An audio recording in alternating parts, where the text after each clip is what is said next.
الحمد لله رب العالمين الصلاة والسلام على خاتم النبيين وعلى آله وصحبه أجمعين أما بعد فأعوذ بالله من الشيطان الرجيم بسم الله الرحمن الرحيم قال الله تعالى في سورة الأنعام لا تدركه الأبصار وهو يدرك الأبصار وهو اللطيف الخبير.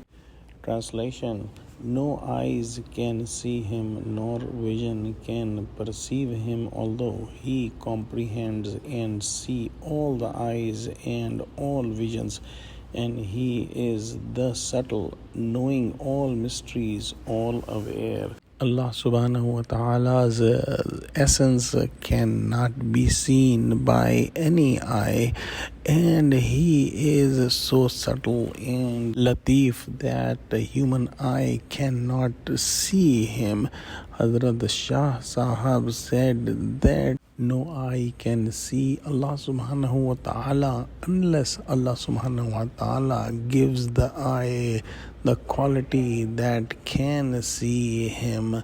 And as we have the proof from Hadith and Quran that in hereafter Allah subhanahu wa ta'ala will give his mu'mineen and sadiqeen and muslimeen his sight, and these fortunate people will be able to see Allah subhanahu wa ta'ala.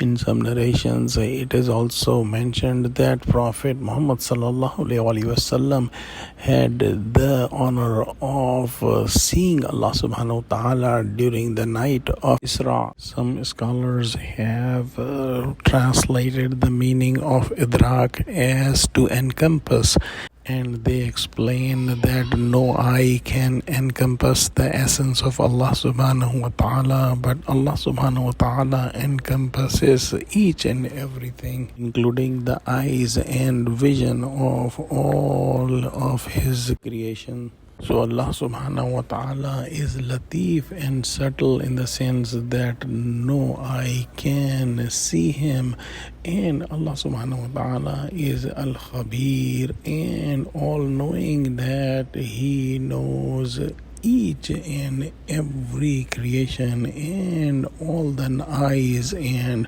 all the sights and all the visions of all the eyes. Let's pray that Allah subhanahu wa ta'ala give us true understanding of Quran and make us firm on 100% Tawheed. Ameen. Wa akhiru da'wana alhamdulillahi rabbil alameen. Wassalamu alaikum wa rahmatullah.